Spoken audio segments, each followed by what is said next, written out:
Assalamualaikum Ustaz. Kalau melihat orang yang berjanggut dan orang yang tidak ada janggut, siapa yang paling bagus untuk menjadi imam? Jika imam tidak ada, confuse ni. Dalam masjid ni semua ada janggut. Tapi kalau duduk di antara dua orang, seorang berjanggut, seorang tak ada janggut, nak pilih siapa jadi imam? Jangan tengok pada pakaian. Ada orang tengok pada janggut, baca Quran dia out. Dia tak boleh baca Quran dengan baik. Tapi ada orang janggut tak ada, tapi bacaan dia power. Alhamdulillahirabbil alamin. Oh, boleh. Kalau janggut pula, alhamdulillah, jauh sangat. Maka jangan tengok pada pakaian. Pertama sekali nak pilih imam ni, pertama aqra'uhum qira'ata. Orang yang paling boleh membaca Al-Quran. Pada malam ini kita dapat sama-sama menyambung balik kuliah kita dalam buku karangan Profesor Dr. Yusuf Al-Qaradawi yang bertajuk Halal dan Haram dalam Islam. Kita masih lagi membicarakan mengenai halal haram dalam perhiasan tubuh badan, anggota tubuh. Zaman sekarang ni tuan-tuan, bila bercakap tentang kecantikan, kesihatan, dah tak macam dulu lah tuan-tuan. Dulu kalau tuan-tuan makan makanan-makanan dulu lah, orang kata apa, makanan-makanan sihat dulu kan. Kita makan masakan yang tak berminyak. Oh, apa dulu lah kan. Kalau dimakan akar kayu pun akar kayu yang kita tahu original, tak ada tampah-tampah. Dulu ketum orang minum biasa je. Ya. Kayu ketum apa kayu ketum pula, daun ketum kan. Dia tak ada tambah-tambah. Zaman sekarang daun ketum dia tambah bukan. Dengan ubat gegatnya bumbu juga. Ya, lipas nak makan, di kita pula makan. Terbalik dunia lagi. Lepas tu penggunaan bahan-bahan baru, dia banyak bakteria. Ni tadi tu kalut dalam grup WhatsApp Jabatan Mufti Wilayah Persekutuan. Kami ada ahli majlis fatwa sedang bincang beberapa isu. Antaranya isu bakteria. Isu bakteria ni, dia nak tentukan hukum dia tu, dia bukan boleh bagi terus haram, halal terus tak boleh, haram terus tak boleh. Dia tengok case by case. Sebab bakteria ni dia ambil. Dan orang sains pun tanya kita, ni bakteria ni dia termasuk daripada binatang ke atau manusia? Susah. Sebab bakteria ni dia ada satu alone, dia berdiri sendiri dalam mudah kita, kalau bahasa mudah orang awam faham, berdiri sendiri ya. Dan tapi cuma bakteria ni perlukan pada makanan. Makanan tu yang kita kena tengok sebelum end product. Jadi ada isu lah yang kita sebab ada produk-produk baru ni, semua ni untuk ni lah, untuk kesihatan lah, untuk tampahan cantik lah. Perempuan pelik betul lah makanan tu. Dia nak cantik macam-macam, yang sakit kepala kita. Kata ke benda pula dia tambah ni. Kan? Tak, dulu dia orang gunakan bahan darah. Allah haramkan darah. Tapi darah itu dia tak pakai darah, dia pakai plasma darah. Dia panggil Dracula punya sistem. Tu irsyad fatwa di wilayah kata najis. Sebab ada keperluan tu, tapi sebab nak nampak cantik, dia buatlah. Tapi kesan dia tuan-tuan, lepas tuan-tuan buat tu, dia jadi merah-merah muka. Kalau muka Haji ni, dia jadi ni bujak macam nak mati. Dia jadi merah-merah tu, merah. Comel dia panggil gitu. Jadi maknanya, ada kesan. Sebab dia bukan buat sembarangan. Ni dibuat hasil daripada kajian-kajian doktor. Ya, cuma doktor dia pula, dia ada pakar. Pakar dia pakar kosmetik. Dia doktor, dia buat kajian tentang kosmetik. Macam mana nak bagi kulit ni nampak elok, macam mana nak bagi kulit nampak tegar. Tu botox. Dulu botox yang diharamkan botox tu kan. Ada enzim babi tu. Enzim ni kecil sangat ya. Profesor yang buat tu, profesor tu dalam di UKM ni tu. Profesor perubatan. Bukan calon-calon orang. Orang hebat. Jadi tapi kenapa dia pertikailah kenapa haramkan botox tu, kerana enzim ni kecil ya. Betul kecil, tapi kita yang pergi masuk ke dalam tu. Dia bagi perumpamaan tu, saya tak setuju lah. Masa tu dia buat perbincangan terbuka tau.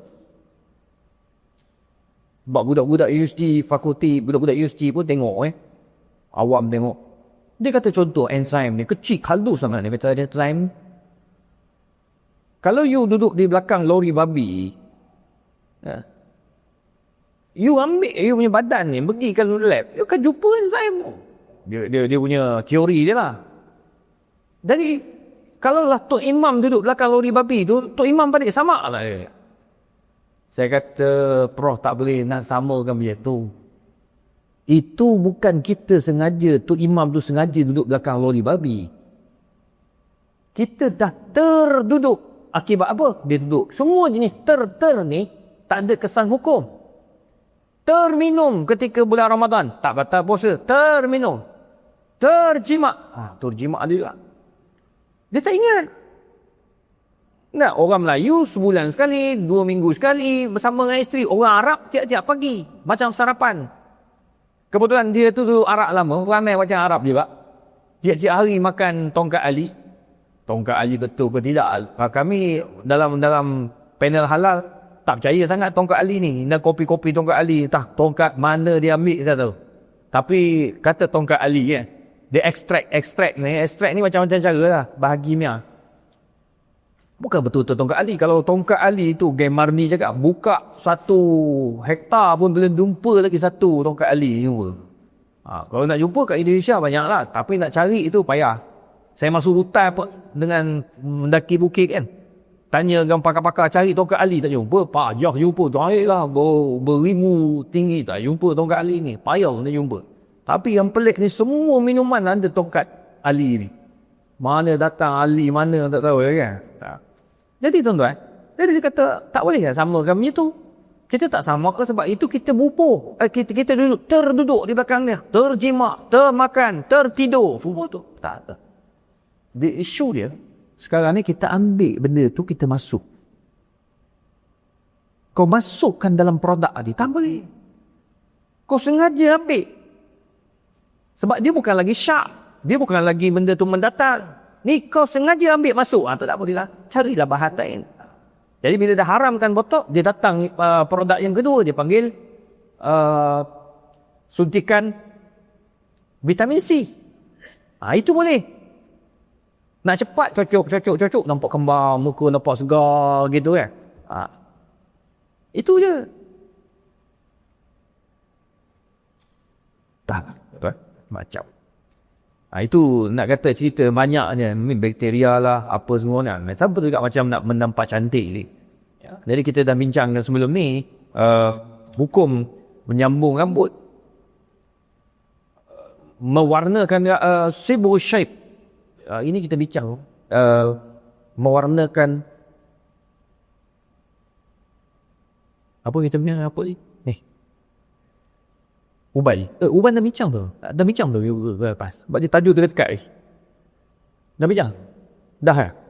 Maksudnya satu lagi lah. Fa'allah ya. Pendekkan tembok. Kalau ada sebarang soalan, tuan-tuan boleh WhatsApp ke nombor 010-232-6621. 010-232-6621. Yang live tengok Facebook ni boleh WhatsApp terus. Tuan-tuan dan puan, kita dah bincangkan juga sebelum ni sibuk syekh mewarnakan kita punya uban. Nak mencantikkan, nak nampak elok, tak salah, dibenarkan. Kebanyakan polis tu, ketua-ketua polis tu nampak tegak, rambut hitam, tak ada hitam, putih lagi. Hari tu tersempat dengan seorang orang besar lah dalam polis, tengah warnakan hitam dalam rambut. Dia bukan warna hitam, dia inaikan tapi hitam. Saya kata, patut lah tu. Tengok daripada jauh hitam. Dekat-dekat tengok kulit kepala pun hitam juga.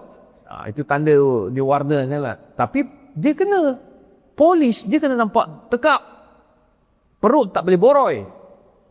BMI kena cantik. Rambut kena nampak hitam. Walaupun dah putih, dia hitam nampak gelap. Barulah perompak takut. Penjahat takut. Tak? Kalau tengok macam Haji, ni aku jentik rebah dia. Dia tengok putih tak naik. Sebab Nabi suruh Abu Khafafah warnakan hitam. Jangan nampak kita ni rambut putih, janggut putih, bagi kuat kita. Dalam peperangan kita kena nampak gagah. Sebagai ketua negara, dia kena kuat. Cuba tuan-tuan tengok ketua-ketua negara kan, Perdana Menteri berlari sakit pinggang. Tapi nampak gagah. Tak kisah. Tapi tengok perasan tak, lepas dia pencin dia, mula sakit.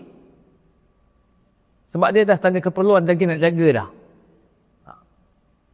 Cuma Tun Mahathir ni lain sikit lah. Dia kat luar macam tu, kat dalam masa dia bertakdir pun macam tu juga. Dia memang jenis jaga. Makan dia pun sikit. Makan sikit. Yang saya Perdana Menteri PMX pun sama boleh lah. Dia ni makan sikit tapi aktif. Memang jalan nampak sakit. Menteri-menteri kalau masuk hospital, mana ada orang bagi tahu mengumumkan menteri masuk hospital? Tak ada. Alamat dia kalah harga. Dia mesti kena nampak sihat lalu. Macam tak sakit kan dia. Dia pemimpin dia macam tu. Tuan-tuan jangan kata dia berlakon. Tak, memang pemimpin dia macam tu. Biar nampak dia segar dan boleh mentadbir. Kalau dah sakit sangat tahu dia buat apa lah. Dia pun tahu dia kalau dah sakit kan dia tak boleh nak pegang apa-apa jawatan. Ya. Baik. I'fa'ul lihya. I'fa' al-lihya yaitu wa mimma yattasilu bi mawdu'ina i'fa' al-lihya faqad rawa fihi al-Bukhari an Ibn Umar an Nabi sallallahu alaihi wasallam qala khaliful musyrikin wa firrul lihya wa ahfu asy-syawarib. Nabi SAW dia suruh kita bezakan dengan orang kafir ini, iaitu janggut. Dalam bab janggut ni khilaf. Ada yang kata jangan potong langsung. Ini dalam mazhab Hambali, kebanyakan mereka berpegang tidak boleh potong langsung. Dia biar. Dalam mazhab Syafi'i boleh dipendekkan. Hans. Mazhab Syafi'i pula ada dua. Bil qabd, dia pegang. Dan satu lagi, dia boleh pegang janggut. Ada yang kata, yang penting ada. Ada pandangan dalam sebahagian mazhab, boleh untuk dicukup. Tak ada pun tak. Cuma, sunnah Nabi ada. Simpan. Nabi kata apa? Khaliful musyrikin. Bezakan kita dengan orang bukan Islam. Musyrik. Wa farrul lihya. Dan kita kena simpan janggut. Wa akhtu syawarib, pendekkan misai. Sarjan pula dia tepalkan misai bulat lagi. Sarjan contoh. Sarjan apa dan bergerak khas tu sarjan apa dan apa tak? Tahu. Ya, juk. Sarjan misai wisi. Nampak ganas yang garam. Padahal dia pun sakit pinggang tak? Tapi orang semua takut sarjan misai. Boleh tak dia panjangkan janggut? Dia pendek, dia potong janggut. Pisai dia tembalkan. Boleh, tak salah. Cuma jangan sampai nampak potong. Minum teh tarik, mekak dia tarik.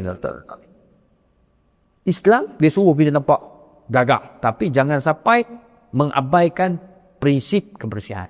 Itu penting.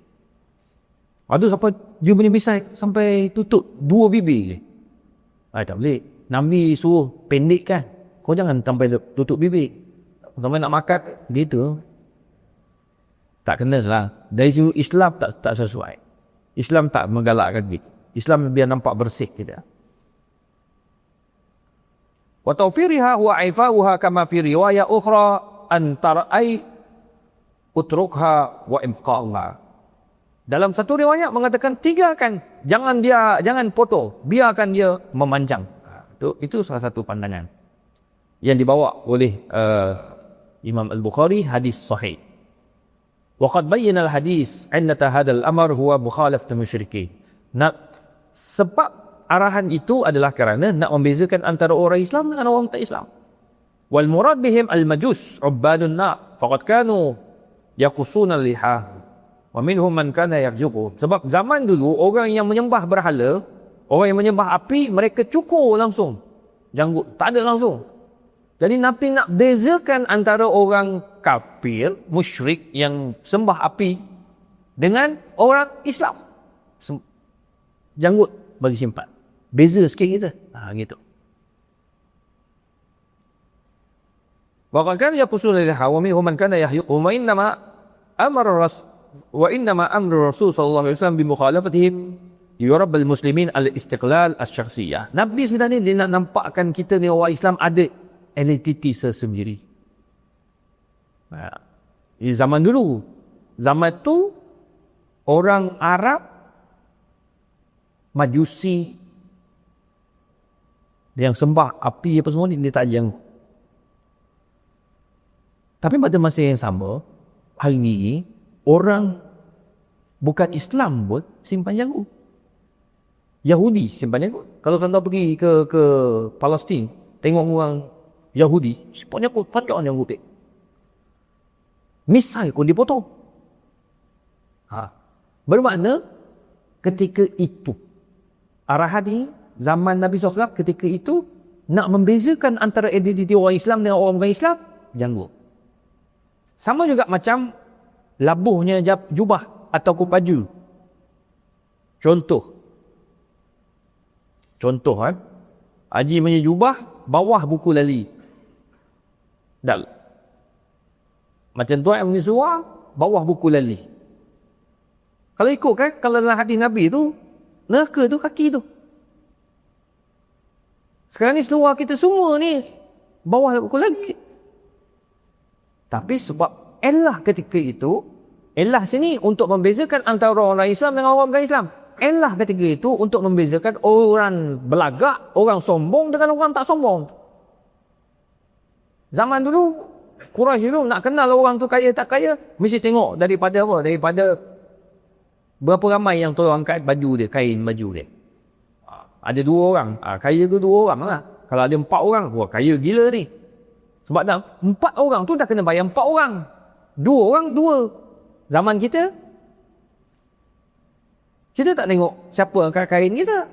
Berapa ismi kau ada?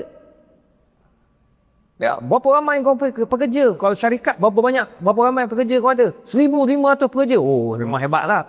Orang lain 100 pekerja pun sesak lah. Kau 1,500 boleh sustain lagi. Mana kau hebat lah, kau kaya lah. Dia tengok kat situ. Jadi maknanya Nabi nak larang daripada sifat takbur. Tapi sekarang ni kita labur, suruh kita lapor pun kita tak ada sifat takbur. Sebab itu memang dia punya pakaian gitu. Kalau saya mahu pakaian ni susah sikit lah tuan-tuan. Banyak sangat. Ada orang kata, you kena pakai jubah. Jubah itu adalah pakaian Nabi SAW. Betul. Pakaian Nabi. Tapi zaman hari ini, ia bukan pakaian Nabi saya kira. Dia pakaian semua orang. Di Syria, orang Arab Syria yang beragama Kristian pakai jubah. Quraisy pakai jubah. Apa nama Abu Jahal, Abu Lahab pakai jubah. Dia tidak ada maknanya jubah itu adalah confirm sunnah Nabi. Pakai baju Melayu, sunnah Nabi. Sebab apa? Sunnah kat mana? Bukan baju Melayu tu. Sebab nama Nabi tak ada baju Melayu. Tapi sunnah Nabi itu adalah menutup aurat. Ada buku ni, kita dah baca dah hari itu. Menutup aurat, itu dah sunnah Nabi. Pakai seluar, bentalun ni seluar track, seluar slack. Itu sunnah Nabi SAW. Pakai kopiah, sunnah Nabi. Songkok, sunnah Nabi. Pakai serban, sunnah Nabi. Pakai apa lagi? Topi keledar. Orang kata sudah Ustaz. Topi keledar sunnah Nabi ke tak? Sunnah Nabi tak? Topi keledar. Dah, tak boleh jawab apa dah. Topi keledar sunnah Nabi. Kat mana sunnahnya? Nabi kata apa? Wala tulpu la darara wala dirar. Jangan mendatangkan mudarat diri kamu dan orang lain. Pakai topi keledar tu untuk elak daripada kemudaratan kalau jatuh motor. Kan Nabi suruh tutup kepada Nabi suruh Nabi suruh jaga-jaga dan jangan mendatangkan mudarat. Antara kaedah kemudaratan untuk elak mudarat pakai topi keledar. Sunnah. Sebab kita ikut arahan Nabi tu. Bukan nak kata topi keledar ada zaman Nabi. Zaman Nabi pakai baju besi. Kita tak pakai baju besi sekarang ni. Kenapa pakai baju besi? Sebab nak pergi perang. Kan? Ada orang dia simpan rambut panjang sampai bahu. Bang, rambut panjang sampai bahu, Nabi ni rambut dia sampai cuping kalau ikut dalam syama'il Rasul. Bila dia rambut panjang, bila nak pergi perang, dia panjangkan rambut dia, Nabi SAW. Jadi maknanya ada sebab, case by case ni orang kata. Kan topik ledak kan, ada orang potong video topik ledak sunnah Nabi habis viral satu Malaysia. Dia topi ledak pakai bila menutup orang, bila menutup kepala daripada kemudaratan ketika jatuh motor.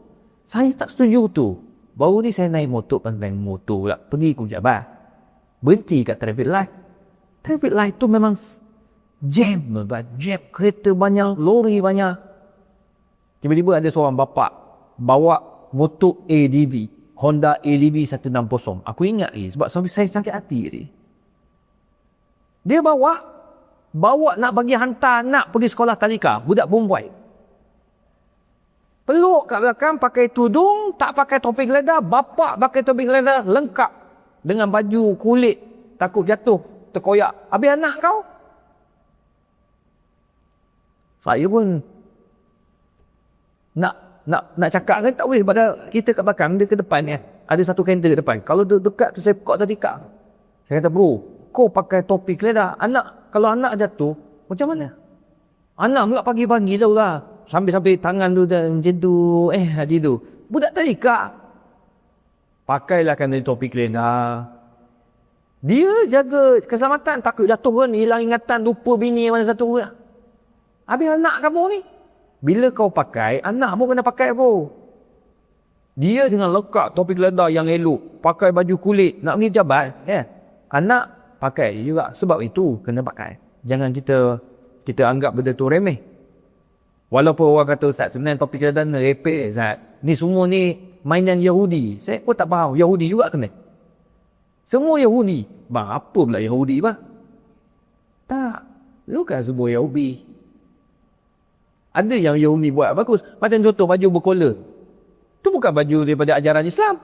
Bukan daripada budaya orang Islam. Tapi baju itu kita pakai. Nampak kemas Wajah Haji pakai baju biru ni. Ni mana datang ni? Nabi tak pakai yang ni. Oh, kalau gitu letih orang tua ni. Tak. Dia tutup aurat. Inilah budaya kat Malaysia. Bekerja dekat Malaysia ni dah pakai aja. Labuh. Tu jangan kita nampak terlalu dibanding apa? Sempit. Islam itu sempit. Tak boleh. Islam itu luas. Dan Islam itu hebat. Tak salah benda buat. Kalau dia pakai jubah tu, silakan. Tak salah. Orang tu nak pakai baju Melayu, silakan. Tak salah. Baru dia ada seorang, dia komen. Ada seorang mufti kat negeri lah. Dia tak pakai jubah. Dia, ialah pergi mandis. Dia silah pakai baju. Baju apa? Tak, saya pun tak ingat baju dia pakai baju apa. Tapi bukan jubah lah. Ni macam mana mufti tak pakai jubah? Dia tak duduk Arab kali. Kalau dia pergi Arab kat Dubai tu, masuk kelab malam jubah haji. Kalau orang Melayu tengok, ui bagus orang Arab ni datang berdakwah di dalam ni. Mana dakwahnya? Kan tengok malam dia mabuk je. Pening tu naik dah. Saya pernah kali dekat Phuket. Kami kemudian ada conference kat sana dekat dengan satu tu. Jadi pergi jalan ke Phuket terus. Pondok Phuket tu kawan dia Ustaz Loh Papani. Yang kita pergi ke dia punya madrasah tu. Sambil-sambil jalan ziarah dia tu. Jadi kebetulan tu dekat Phuket tu dia ada tempat urut. Saya pun kita pun pergi kat Phuket tu, bagi tahu dah ada sekadar urut ni bagus lah. Kita pun minta dia, kata kita nak lelaki yang urut semua. You block. Ada berapa orang lelaki dalam kedai ni? Ada 3 orang pergi. You block semua. Sebab ni semua kita orang nak pergi urut kaki semua. Kaki ni sampai peha bawah kaki. Ada yang urut satu badan. Saya tak nak, saya ambil satu bawah peha. Kaki je pun. Jadi kita pun dia urut lah. Dia tutup lah. Sebab belah belakang tu semua perempuan. Perempuan dengan perempuan kita tak tengok lah sebab dia ada milik-milik kan. So perempuan. Dia ni lelaki ni. Lelaki urut. Ada petani, ada 3 orang. Habis urut tu. Saya tak lelas lah. Saya lagi tinggal 5 minit je. Tengah urut 5 minit kan. Kawan saya semua dah dua kat luar. Datang. Arab 3 orang. Dia buka tirai tu. Ada 3 kursi. Arab 3 kursi. Arab tu semua pakai seluar pendek Adidas. Ingat lagi. Seluar pendek Adidas. Kasut. Sukan nama semua. Janggut. Boleh tahan panjang ni tak? Dia panjang dari saya lah. Kopiah semua tak ada lah. Dia pun pakai topi lah. Dia elok sepak. Saya tengah urut sikit dia tengok je. Dia sembang orang beli barang, dia sembang. Patut dia pun kan. Mari 2 orang budak perempuan. Perempuan toilet urut tu kaki. Sambil urut, ya salam, ya salam. Ya salam, ya salam. Tarik ya salam, ya salam. Lepas tu saya pun tanya, antum min ain? Ada Saudi. Aku dari Saudi.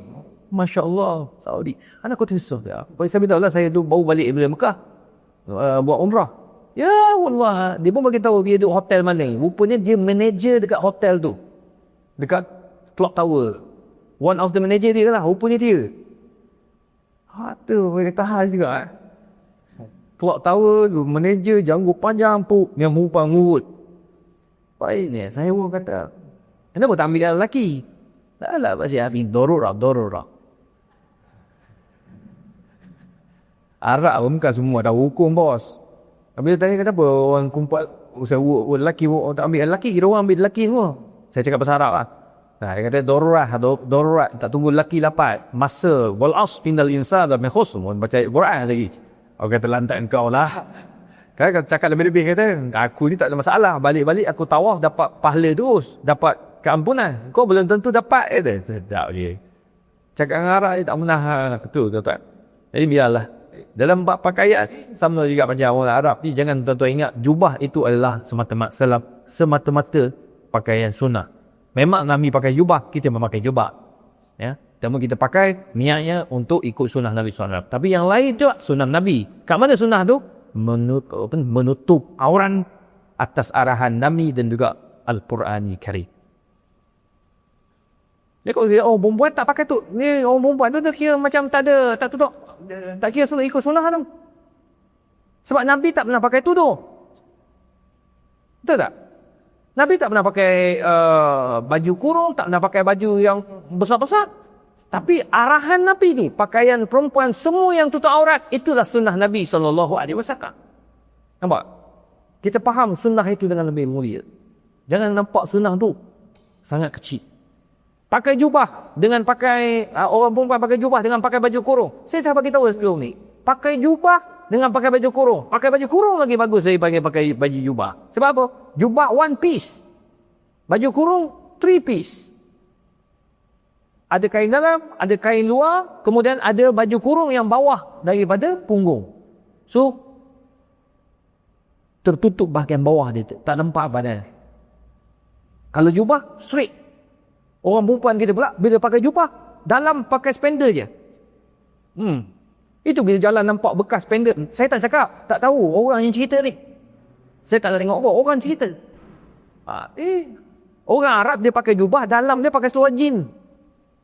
Dia pakai seluar yang macam kita pakai. So tak nampak dia punya seluar dalam dia. Tu pembezaan. Ni mesti orang pergi haji. Bori saya ke airport. Bila perempuan nak pergi haji, pakai jubah putih semua. Lepas tu nampak cahaya, nampak batang kaki dia lah. Tak pasal-pasal saya nak pergi ke Langkawi, berdosa tak lagi. Nampak batang kaki dia. Ternampak, bukan nak lengok. Tak siapa suruh dia pakai putih. Memang betul, Nabi suka putih untuk lelaki. Ni, jubah orang lelaki putih. Tapi orang perempuan, kau pakai hitam, lebih selamat. Dia uruj anil khilaf. Keluar daripada khilaf, selamat daripada fitnah. Tu je. Jadi orang lelaki kat sini dalam bab janggut nak membezakan antara orang Islam dengan orang Islam zaman Nabi adalah janggut. Wat tamayyuz fil ma'na huwa surah. wal mukhri wal muzhir fadlan amma fi halqil lihyah min tamarrud al fitrah. Lebih baik ada janggut daripada tak ada janggut bagi orang yang mampu untuk menyimpan janggut. Walaysa al murad bi ifaiha alla ya'khudha minha shay'an aslan fadhalika qad yuaddi ila tawturiha tulan fahisha. Bukan bermaksud juga, kata Dr. Yusuf Qardawi, engkau biarkan janggut tu panjang tanpa otter langsung, tak boleh tak. Nanti dia akan jadi nampak tulan fahisha, panjang yang memburukkan. Tak sesuai lah, tak sesuai. So otter lah, ya. Dia ta'azzabi sahibiha, dan akan menyebabkan orang yang melihat janggut itu terganggu. Katakan janggut dia pembuat apa?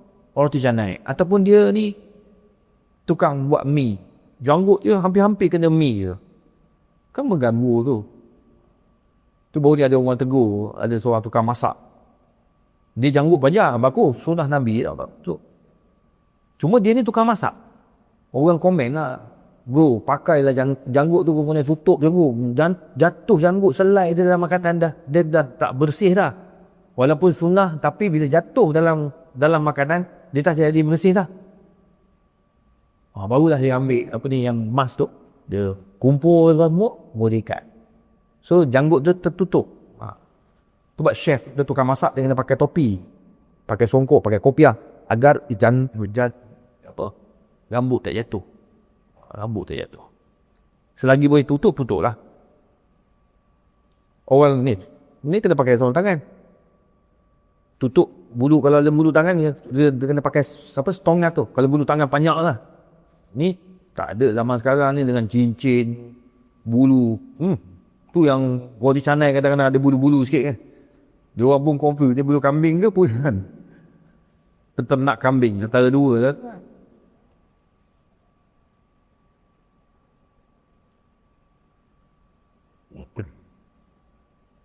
Kama rawa dhalika fi hadis inda Tirmizi wa kama yaf'al ba'd as-salaf qala Iyad yukrah halq al-lihyah wa qassaha wa tahdhidha. Dalam pandangan Imam At-Tirmizi dan pandangan Iyad, ia bukan haram cukur, ia makruh saja. Wa amal afdhu min turiha wa 'ardiha iza 'azamat fa hasan. Kalau dibanyakkan janggut, dilebihkan janggut, itu adalah yang terbaik. Tapi kalau kata kena cukur, macam kerja polis ya, bomber, tentera, kau cukur tak apa. Nanti kan pencin simpan tak? Dia ada, dia bukan tak boleh, cuma undang-undang tu tak membenarkan. Kita kena fahamlah situasi tu. Sebab kita kena taat kepada arahan jabatan kita. Macam kami pensyarah, okey, tak ada masalah. Polis tak boleh, tak boleh simpan janggut. Custom tak boleh. Tentera tak boleh. Tak tahu, ada arahan pun boleh. Macam tak ada. Ada. Ada tentera saya? Tak ada. Polis? Tak ada. Pasal tak boleh. Adik saya polis dulu nampak dia cukur. Masa syuti panjang pun dia ada simpan. Ada tak cukur lagi. Tapi ia bukan menjadi haram kan? Tapi tak digalakkan. Sebab ada hadis Nabi suruh simpan. Baik.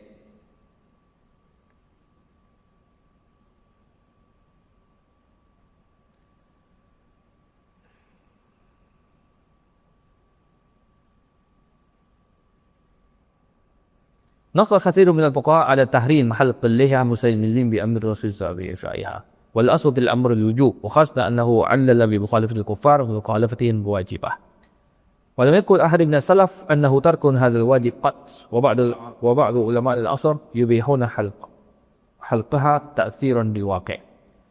Kebanyakan ulama-ulama fiqh mereka berpegang dengan dalil tadi mengharamkan kita cukur janggut berdasarkan dalil tadi. Sebab Nabi suruh arahan. Manakala ulama pada hari ini pula dia mentafsirkan berbeza. Arahan itu dia bukan arahan mutlak. Manakala cukur jadi haram. Dia hanya makruh saja. Dia letak pada makruh. Sama macam kita pakai seluar bawah tumit, makruh saja. Walaupun arahan Nabi meletakkan orang yang pakai bawah muka lali itu akan diazab di api neraka. Itu lagi berat kan, tapi letak makruh saja. Wa iz'anan lima ammat bihil balwa. Sebab zaman sekarang sudah menjadi satu amalan untuk semua. Orang bukan Islam pun simpan janggut, kita pun simpan janggut. Dia sama. Cuma kita simpan janggut sebab nak menjaga sunnah Nabi SAW. Tapi kalau dah jabatan tak mengizinkan, ataupun kerajaan tak mengizinkan, itu dia tak boleh nak buat apa-apa lah. Dia kena ikutlah arahan tersebut. Walakinahu yaqul inna ifa'illah hiya min al-af'al adiyah lirrasul wa laysat min umuri syara' allati ta'abbad biha. Ada juga yang menggunakan dalil bahawa simpan janggut ini menjadi satu amalan yang dilakukan oleh Nabi sahaja. Dia bukan lebih pada syariat. Jadi kalau tak ikut pun tak apa. Cara Nabi makan, contoh Nabi pakai cincin lah. Nabi kalau pakai cincin macam ni. Tapi kita pakai belah kiri, boleh tak? Pakai tangan ni pula. Dia bukan satu pun syariat, tapi ia lebih kepada adat yang dilakukan oleh Nabi sallallahu alaihi wasallam. Nabi pakai jubah, bukan bermaksud kita kena pakai jubah semua kita buat. Tak. Tapi Nabi sallallahu alaihi wasallam dia itu amalan adat yang Nabi sallallahu alaihi wasallam lakukan. Ya. Jadi walau bagaimanapun benda ni khilaf. Tuan-tuan tak perlu nak berkelagah sebab dia ada 3 pandangan kasih. Untuk tahu 3 pandangan tu, saya nak simpulkan, kita bagi laluan untuk azan. Dah sampai masuk azan Masuk? Bagi laluan azan tu, yang saya baca ke, azan pula. Bagi laluan azan, lepas tu saya akan baca kesimpulan 3 pandangan ulama' terhadap janggut. Jangan gaduh-gaduh. Ada 3 pandangan. Tuan-tuan, kesimpulan tentang hukum janggut ni tadi, pandangan pertama berdasarkan hadis Nabi SAW, Nabi suruh kita simpan janggut dan pendekkan misai, menyebabkan pandangan yang pertama mengatakan haram cukur janggut. Dan ini pandangan yang dipegang oleh Ibn Taymiyah antaranya, dan juga ulama dalam mazhab Hanbali. Sebab kalau tuan-tuan pergi Mekah, ulama-ulama saya simpan janggut, tak boleh nak diganggu dan janggut. Pandangan yang kedua, pandangan Qadhi Iyad bahawa ia adalah makruh sahaja. Termasuklah pandangan sebahagian ulama dalam mazhab Syafi'i dan juga sebahagian dari mazhab Hanafi.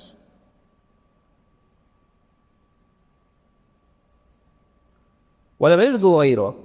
وقول بالإباحة هو الذي يقول بعض علماء العصر ولعله أوسطها أقربها وعدلها. Dan pandangan daripada ulama kontemporari termasuk Dr. Yusuf Al-Qaradawi, termasuk Dr. Wahbah Az-Zuhaidi, termasuk Dr. Sa'id Ramadan Al-Buti, dan ramai lagi lah. Mereka berpandangan bahawa menyimpan janggut itu sunnah, menyukur janggut itu harus sahaja. Dia tak ada lah, tak kata maknanya haram, tak dibenarkan. Berdasarkan kepada keadaan-keadaan yang kita hadapi ketika ini. Jadi maknanya kalau kita bekerja sebagai polis, tentera, memang kena cukur. Nanti bila dah sampai masa nak simpan, insya-Allah. Sebab apa? Sebab kita nak ikut sunnah Nabi SAW. Fa innal amr la yadullu 'ala al-wujub jazman wa innama 'allala bi mukhalafatil kuffar. Sebab pengharaman ada hujah juga yang ketika ni dia kata. Dan ulama-ulama Mesir juga, Al-Azhar juga berpandangan yang seperti ini. Bahawa pengharaman yang Nabi arah itu bukan wajib sebab ia adalah wajib.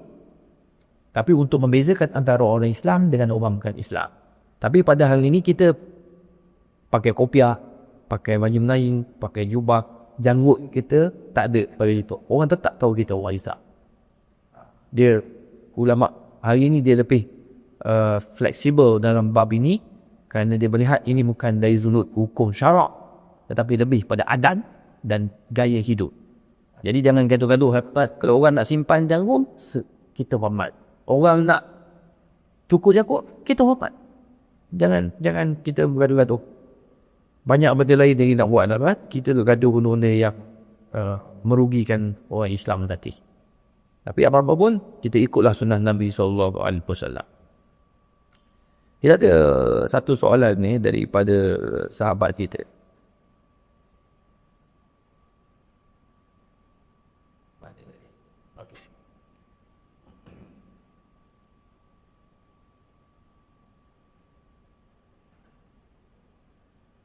Assalamualaikum Ustaz.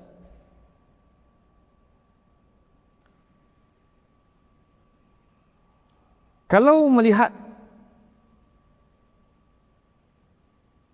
orang yang berjanggut dan orang yang tidak ada janggut, siapa yang paling bagus untuk menjadi imam? Jika imam tidak ada. Confuse ni. Dalam masjid ni semua ada janggut. Tapi kalau duduk di antara dua orang, seorang berjanggut, seorang tak ada janggut, nak pilih siapa jadi imam? Jangan tengok pada pakaian. Ada orang tengok pada janggut, baca Quran dia out. Dia tak boleh baca Quran dengan baik. Tapi ada orang janggut tak ada, tapi bacaan dia power. Alhamdulillahi Rabbil Alamin. Oh, boleh. Kalau janggut pula, Alhamdulillah. Jauh sangat. Maka jangan tengok pada pakaian. Pertama sekali nak pilih imam ni, pertama aqra'uhum qira'ata. Orang yang paling boleh membaca Al-Quran. Di antara dua orang tengok siapa. Yang janggut tak ada, licin janggut, tapi suara sedap dia. Nombor dua, aslahahu, orang yang paling soleh. Antara mereka yang paling warak, paling bagus, paling berakhlak. Dua-dua berakhlak, cuma yang ni tak ada janggutnya. Janggut, yang tak janggut jalan dulu. Sebab bacaan dia lebih. Nombor tiga,